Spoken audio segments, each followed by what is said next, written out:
एक समय की बात है कि चातुर्मास में कुछ संत उस आश्रम में आए।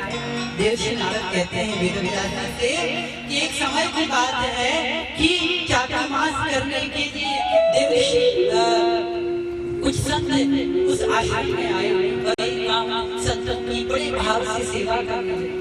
और मैं भी अपनी माँ के पीछे पीछे संतों की सेवा किया करता था। उन संतों की सेवा किया।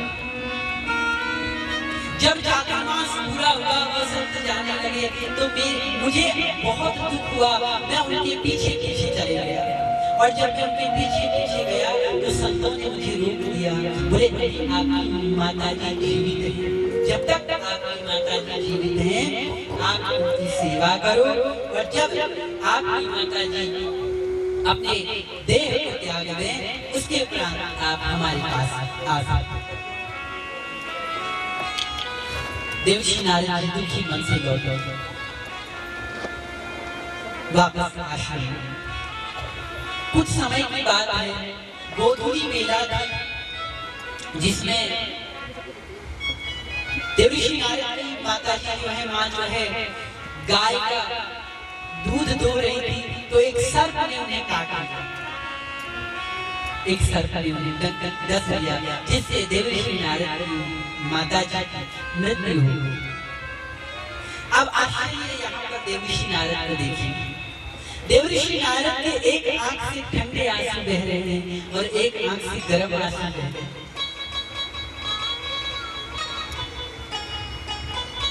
देवर्षि नारद एक आंख से उनके ठंडे आंसू आ रहे हैं, शीतल जल निकल रहा है, ठंडे आंसू आ रहे हैं, एक आंख से गर्म आंसू निकल रहा है। सौनक जी पूछते हैं कि देवर्षि नारद जी की एक आंख से ठंडे आंसू एक आंख से गर्म आंसू, ऐसा क्यों? सूत जी कहते हैं गर्म आंसू अर्थात दुख का प्रतीक होता है। उन्हें दुख है कि उनकी माता जी का प्राण हो गया, उनकी माता जी इस संसार में गर्म आंसू इसलिए है उनकी माता जी का प्राण हो गया और ठंडे आंसू इसलिए है कि वो प्रसन्न है कि अब मुझे संतों की सेवा करने का अवसर प्राप्त होगा, अब मुझे संतों की सानिध्य में रहने का परम अवसर प्राप्त होगा। अपनी माता जी की अंत्येष्टि की, पूर्ण संस्कार किया, उसके उपरांत उस आश्रम को छोड़कर चले गए और उसी स्थान में गए जहाँ पर उन्होंने संत महात्माओं ने देवर्षि नारद को वापस भेजा।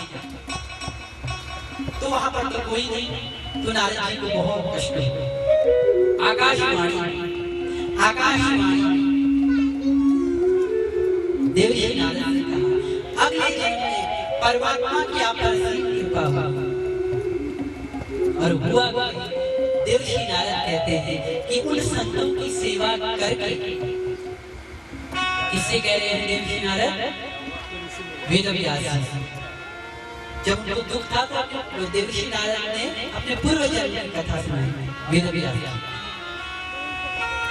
कि जब मैं दासी पुत्र था और आज देखो उस संतों की सेवा करके, भगवान का भजन करके भगवान ने आज मुझे महती नाम की वीणा प्रदान की।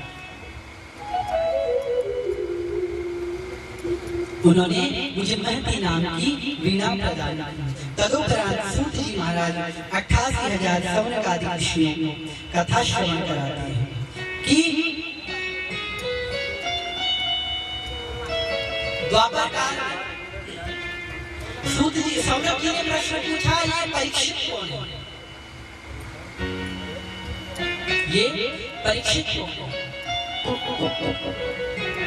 तब सूत जी महाराज 88,000 सौनक आदि ऋषियों को कथा श्रवण कराते हैं कि पूर्व काल में द्वापर युग में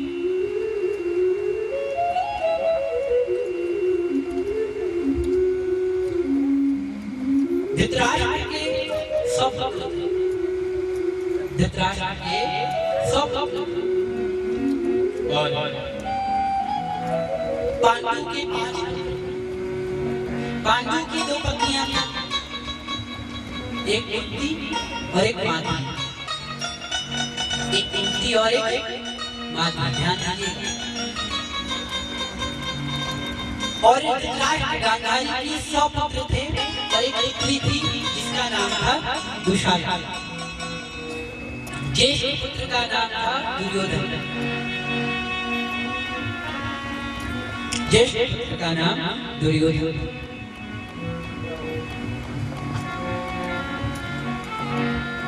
अब 5 पांडव, कुंती के स्वयं के कितने पुत्र थे आपको जानकारी है? कुंती के खुद के कितने पुत्र थे? कितने? 6। कुंती के स्वयं के 4 माद्री के थे नपुंसक।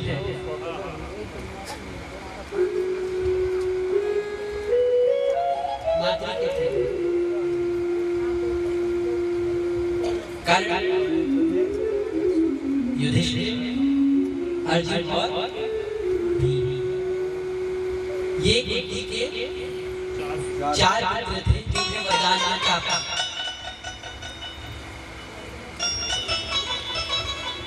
और नकुल और सहदेव माद्री के पुत्र।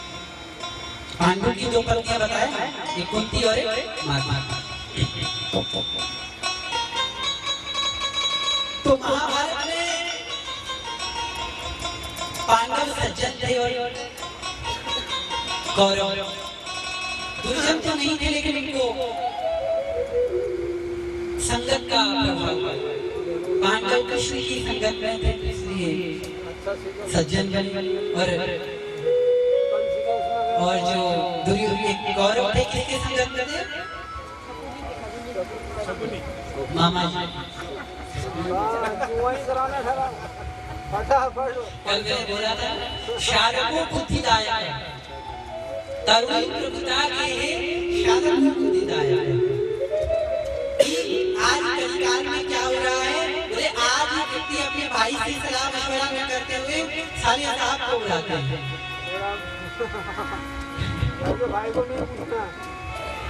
तो दुर्योधन अपने मामा के कहने पर, क्योंकि शकुनी का मजाक बनाया गया, उसके शरीर के ऊपर उसका मजाक बनाया गया, तो उसने प्रण लिया था कि समस्त कौरववंश का कौरववंश को समाप्त कर कौरवों का हित हो ही जाता। शकुनी कौरवों का हित नहीं चाहता।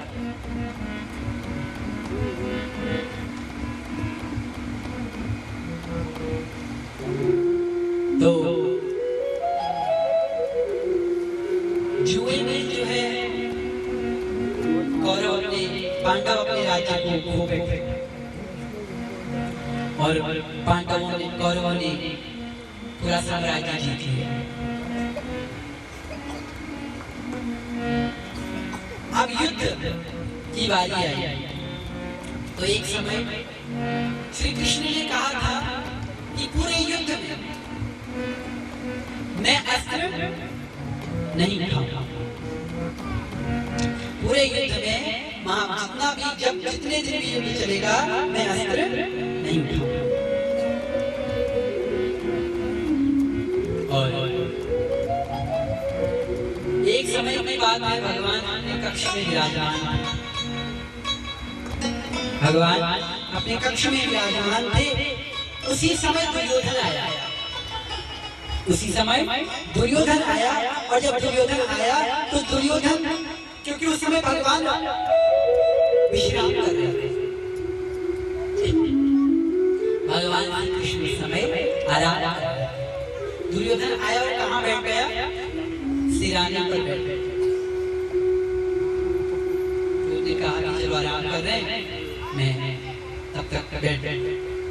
तो दुर्योधन बैठ गया। कुछ ही क्षण बाद अर्जुन आया। तो अर्जुन ने देखा भगवान विश्राम कर रहे हैं, तो अर्जुन जो है कहाँ बैठ गया? श्री चरणों में बैठ गया, भगवान के श्री चरणों में। कुछ ही देर बाद भगवान के नेत्र खुले, अर्जुन पर नजर पड़ी। भगवान ने कहा, अर्जुन आप कब आए? तो अर्जुन ने कहा, प्रभु बस आप विश्राम कर रहे थे, तो हमने कहा जब आप जाग गए तो आपके दर्शन कर। तो इधर से दुर्योधन बुला रहे, प्रभु इधर कर देखते, हम भी हैं। अच्छा अच्छा तुम भी आए? हाँ हम भी आए। चलिए मांगो क्या वरदान चाहते हैं। तो भगवान ने सबसे पहले अर्जुन से कहा कि अर्जुन मांगो। एक तरफ मैं रहूंगा, एक तरफ श्री कृष्ण कहते हैं एक तरफ मैं रहूंगा और एक तरफ मेरी सेना है। एक की साइड मैं रहूंगा, एक की साइड मेरी सेना रहेगी। तो अर्जुन से कहा, अर्जुन मांगो तुम्हें क्या चाहिए? तो दुर्योधन कहता है कि आया पहले मैं और आप अर्जुन से कह रहे। भगवान ने कहा, मैं तो विश्राम कर रहा था, लेकिन मेरी पहली नजर तो अर्जुन पर पड़ी, तो मुझे क्या पता पहले कौन? ज्ञान वहां मिलता है जहाँ नम्रता होती है, ज्ञान वहां मिलता है जहाँ विनम्रता होती है। अगर हमने ये कह दिया कि सब कुछ आता है, तो फिर हम ज्ञान नहीं ले पाएंगे। जिसको सब कुछ आता है फिर वो ज्ञान नहीं प्राप्त कर पाता। जो सब कुछ जानता है फिर वो सब कुछ कौन जानता? वो उदाहरण सुनाता हूँ आपको। रावण कहता है शिव जी के पास, रावण के गुरु कौन? शंकर जी। और गया गुरु के पास पहली बात तो जो है गुरु के पास पुष्प लेकर जाना चाहिए, कुछ भेंट लेकर जानी चाहिए। लेकिन रावण ऐसे ही चले गए, रावण ऐसे ही चले गया, ध्यान दीजिएगा। और जब रावण ऐसे ही गया तो भगवान शंकर को ना अपने गुरु को ना प्रणाम किया, ना नमन किया, ना कुछ ना कुछ। तो शंकर जी ने कहा, अरे रावण आइए आइए। तो रावण कहता है, प्रभु आपको गर्व होना चाहिए। क्या कहता है रावण? आपको मुझ पर गर्व होना चाहिए। कौन कह रहा है? किससे? भगवान शंकर। क्या आपको मुझ पर गर्व होना चाहिए? शंकर जी ने कहा, बड़ी अजीब बात है, गर्व होना चाहिए। ठीक ठीक, अच्छा बता तो सही, तुझे देखकर गर्व क्यों होना चाहिए? मैं जानू तो सही, मुझे पता तो चले कि मुझे तुझे देखकर गर्व क्यों होना चाहिए। रावण कहते हैं, प्रभु आश्चर्य की बात नहीं है, गुरु 95 है और चेला 95 है। गुरु 95 है, चेला 95 है। शंकर जी के 5 हैं, रावण के, तो रावण जी को भी हंसी आई, भगवान शंकर जी को भी हंसी आई, जैसे अभी अभी हम हंस रहे हैं। तो भगवान ने कहा, हाँ हाँ बिल्कुल। भगवान शंकर ने कहा, बिल्कुल, मेरे पास 10 सर हैं, तेरे पास, मेरे पास 5 सर हैं, तेरे पास 10 खोपड़ी, 10 है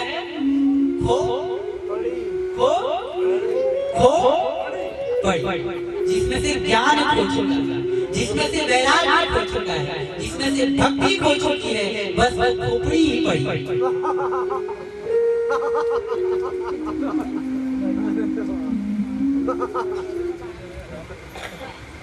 तो ज्ञान नम्रता से मिलता है, ज्ञान नम्रता से प्राप्त होता है। नम्रता के आसन पर जब हम बैठेंगे ना तो स्वयं ज्ञान आएगा।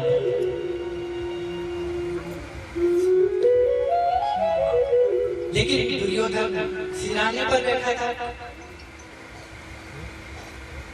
और अर्जुन श्री चरणों में बैठे। तो भगवान ने कहा मेरी नजर अर्जुन पर पड़ी, तो अर्जुन पहले हाथ, ठीक है। तो अर्जुन ने कहा प्रभु मुझे आपका साथ चाहिए। ध्यान दीजिए, अर्जुन ने कहा प्रभु मुझे आपका साथ चाहिए। अर्जुन दुर्योधन खुश हो गया, दुर्योधन अब खुश हो गया, बोले मुझे सेना मंजूर है,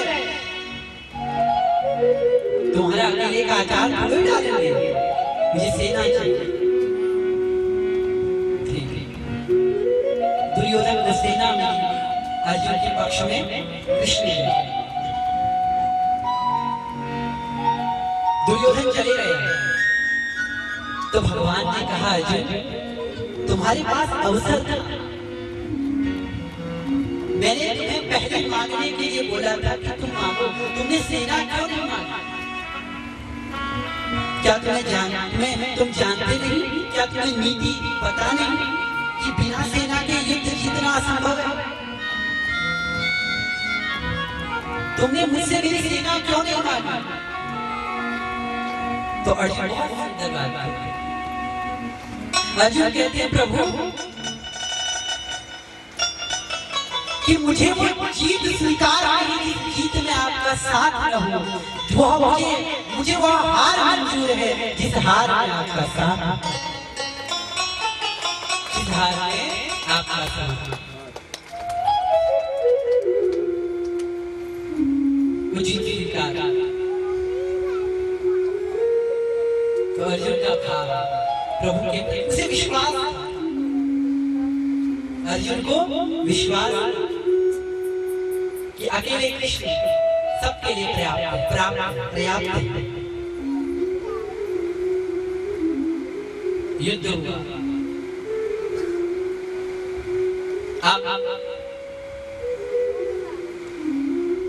युद्ध के मध्य में भीष्म पितामह को दुर्योधन ने, क्योंकि जब दुर्योधन की हार हुई तो भीष्म पितामह को सेनापति बनाया था, तो सेनापति बना करके उनको सुनाने लग गए कि हमारी सेना हार गई। कृष्ण ने अस्त्र न उठाते हुए भी उनकी सेना जीत रही।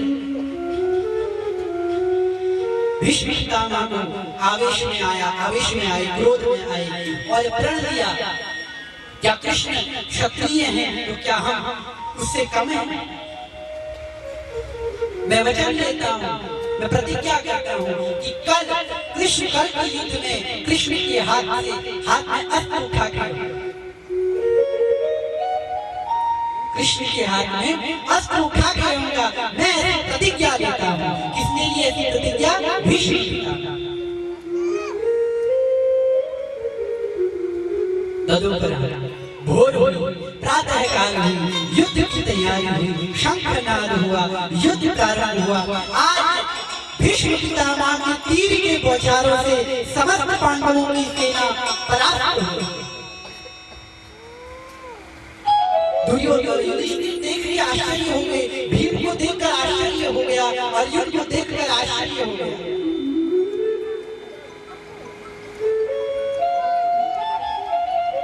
और भगवान श्री कृष्ण ने अर्जुन से कहा कि अर्जुन, सामने तुम्हारे शत्रु खड़े हैं, तुम उन्हें समाप्त करो। वो तुम्हारी सेना को समाप्त कर रहे हैं, तुम उनको समाप्त करो। जैसे ही भीष्म पितामह के सम्मुख अर्जुन आए, तो अर्जुन ने जैसे ही गांडीव उठाया, तो गांडीव उठाते ही अर्जुन के हाथ कांपने लगे। क्यों कांपने लगे?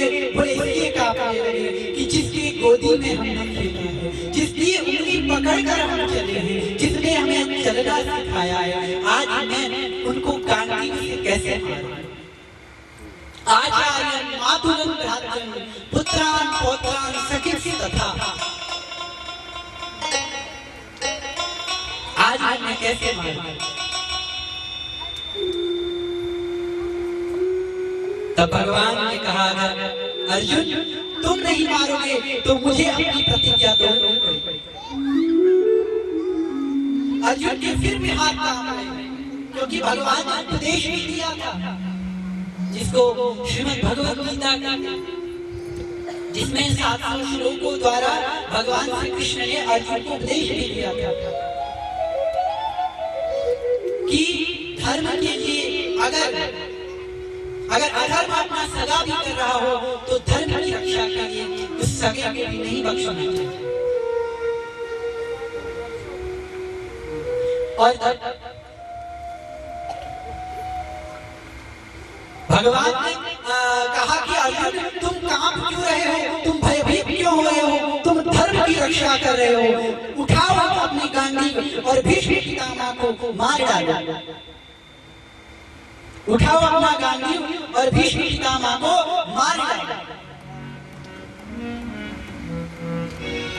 लेकिन फिर भी अर्जुन की हिम्मत नहीं हुई। तब भगवान ने एक रथ का पहिया गिरा था और रथ का पहिया उठाया, भीष्म पितामह को मारने के लिए चल दिए। भीष्म पितामह ने भगवान के आगे हाथ जोड़ दिए और जैसे ही मारने के लिए उद्यत हो रहे थे, अर्जुन ने रोका कि प्रभु आप रुकिए, आप अपनी प्रतिज्ञा को मत तोड़िए।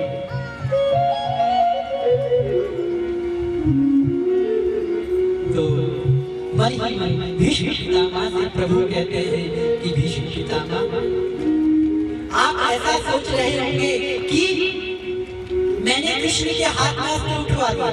ध्यान दीजिए, आप ऐसा विचार कर रहे होंगे कि मैंने भीष्म पितामह के हाथ में, श्री कृष्ण के हाथ में अस्त्र उठा दिया। ऐसा मत सोचिए। भीष्म पितामह श्री कृष्ण को बहुत मानते थे, भक्त थे श्री कृष्ण। तो मन ही मन वार्तालाप कर रहे हैं। प्रभु कहते हैं पितामह आप ऐसा विचार मत करना कि आपने मेरी प्रतिज्ञा तोड़ी।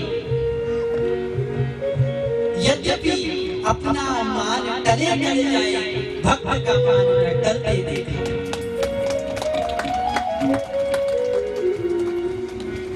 अपना मान टले टले जाए, भक्त का मान टलते देखा। आपकी प्रतिज्ञा को पूरी करने के लिए मैंने आपकी प्रतिज्ञा को, आपकी प्रतिज्ञा कहीं मिथ्या न हो जाए, आपकी प्रतिज्ञा कहीं झूठी न हो जाए, आपकी प्रतिज्ञा कहीं झूठी साबित न हो जाए, इसलिए मुझे अस्त्र उठाना पड़ा, इसलिए अपने भक्त का मान रखने की।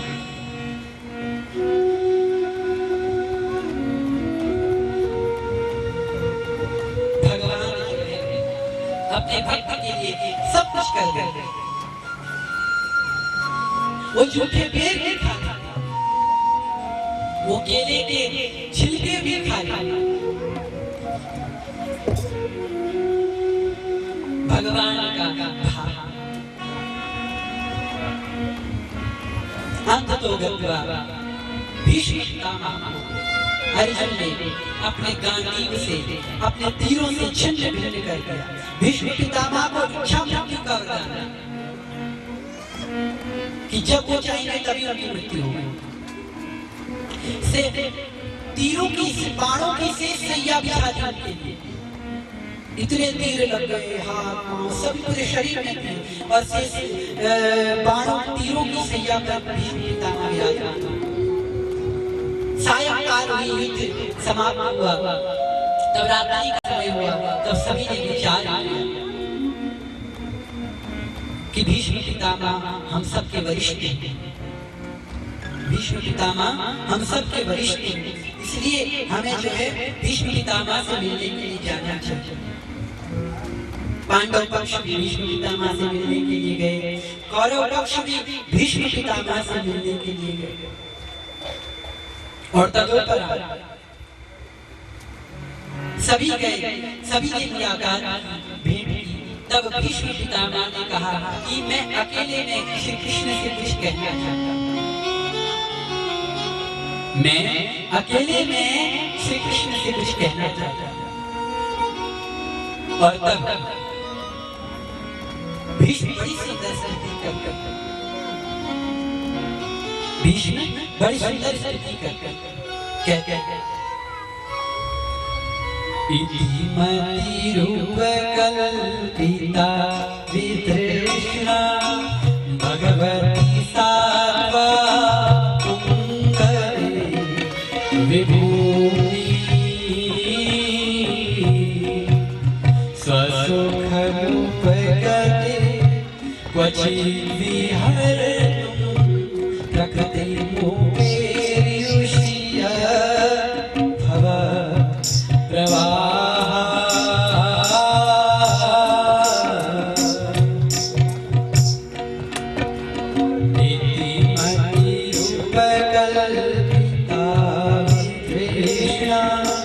भगवती सात्वा पुंगवे विभूति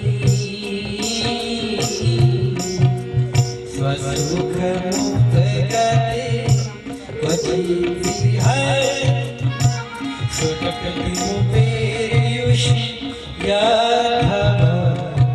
प्रवाह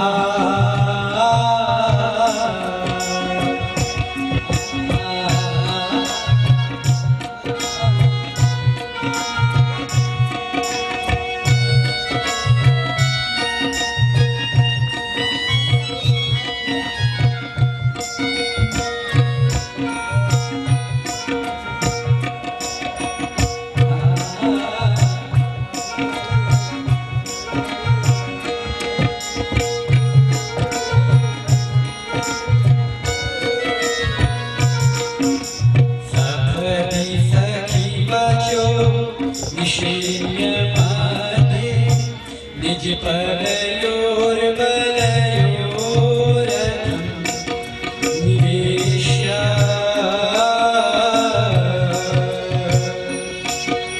स्थितिमति परिसंनिकायुरक्षणा ऋतवति पार्थ सखे हृदे ममास्तु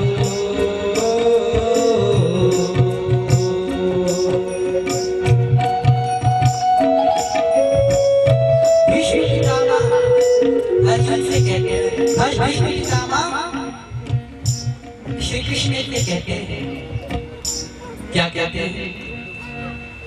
इति मति रूप कल्पिता प्रभु मेरे जीवन में सब कुछ मुझे मिल गया, मेरे जीवन में सब कुछ मुझे मिल गया, किंतु मेरी पुत्री है, ध्यान दीजिए, मेरी एक पुत्री है, बस उसका विवाह करना चाहता हूं, बस उसका विवाह करना चाहता हूं। कृष्ण भगवान श्री कृष्ण को आश्चर्य हो गया, बोले पितामह आप तो ब्रह्मचारी हैं, आप तो ब्रह्मचारी हैं, आपकी पुत्री? बोले हाँ, मैं अपनी पुत्री का विवाह करना चाहता हूँ, जानना नहीं चाहोगे मेरी पुत्री कौन है? क्या आप जानना नहीं चाहोगे वो पुत्री कौन है? कृष्ण कहते हैं कौन है? वो पुत्री का मेरी पुत्री का नाम है बुद्धि, मेरी पुत्री का नाम बुद्धि है, और मैं कब से उसके लिए सुयोग्य वर की तलाश कर रहा था, मैं उसके लिए कब से सुयोग्य वर की तलाश कर रहा था, और आज वो तलाश पूरी हुई, वो तलाश आज बोले कैसे? आज उस बुद्धि रूपी मेरी पुत्री को आप जैसा वर मिल गया, मेरी बुद्धि रूपी पुत्री को आप जैसा वर मिल गया। आप जिसके वर बनेंगे उसका सौभाग्य है, त्रिभुवनपति जिसके वर बने, तो आज मैं चाहता हूं आप मुझे अपने श्री चरणों में स्थान दें, और भीष्म पितामह को भगवान ने अपने दिव्य स्वरूप का दर्शन कराया, अपने विराट स्वरूप का दर्शन कराया, और भगवान से कहा, भीष्म पितामह ने भगवान से क्या कहा? आसरा इस जहां का मिले ना मिले मुझको तेरा सहारा सदा चाहिए, आसरा इस जहां मिले ना मिले, मुझे तेरा सहारा सदा चाहिए, आसरा इस जहां का मिले ना मिले, मुझे तेरा सहारा सदा चाहिए, मुझको तेरा सहारा सदा चाहिए, मुझको तेरा सहारा सदा चाहिए।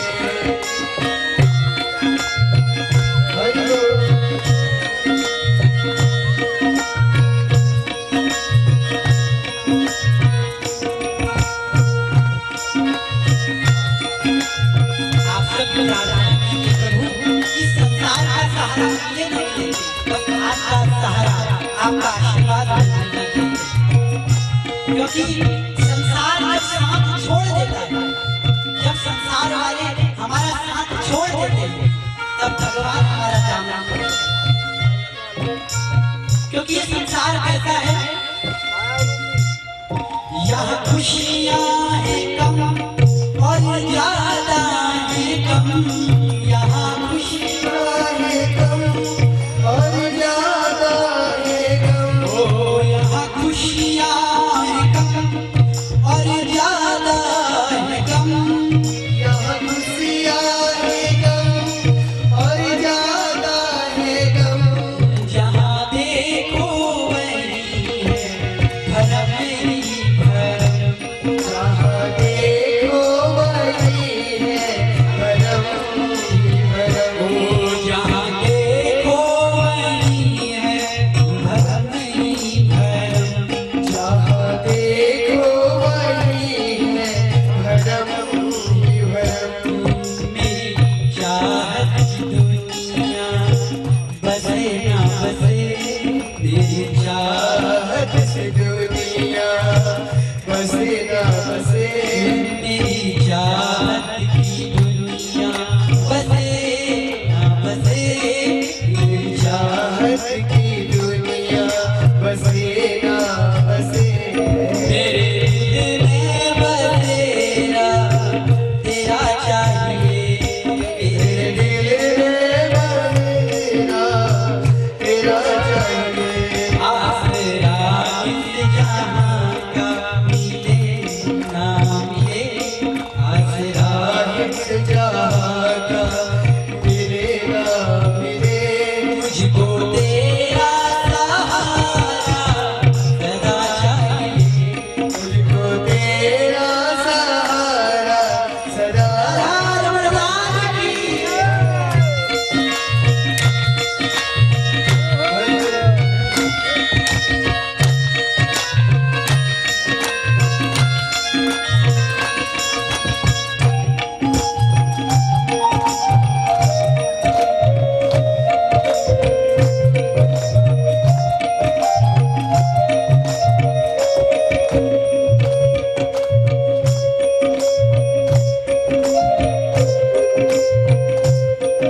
किसी कवि ने कहा, ये दर्द भी दौलत है, ये दाग भी दौलत है, ये दर्द भी दौलत है, ये प्रभु आपके द्वारा दिया हुआ दुख भी हमारी दौलत है, आपके द्वारा दिया हुआ सुख भी हमारी दौलत है, ये दर्द भी दौलत है, ये दाग भी दौलत है, ये दर्द भी दौलत है, ये दाग भी दौलत है, ये जो तेरी बदौलत है, ये तेरी जो दौलत है, ये तेरी जो दौलत है, बस तेरी बदौलत है, बस तेरी बदौलत है, हाँ बस तेरी बदौलत है,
माली यहाँ बदले हमारी वही बात।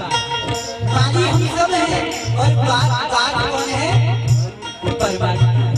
हम आज एक रहेंगे न रहेंगे हमारी कोई गारंटी नहीं, लेकिन यहाँ बदले हैं माली वही बात है। जहाँ बदले हैं माली वही बात है। मेरे महफिल में शम्मा जले ना जले, मेरी महफिल में समा जले ना जले। मेरी महफिल में शम्मा जले ना जले, मेरी महफिल में समा जले ना जले।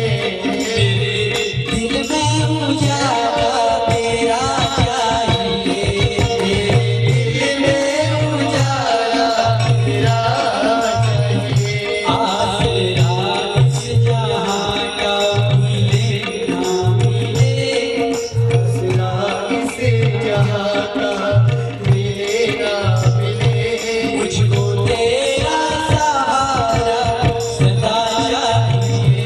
मुझको तेरा सहारा सदा चाहिए। मेरी दीनी है जान और पत्र है विशाल, मेरी दीनी है जान और तन है विशाल। मेरी दीनी है जान और पत्र है विशाल।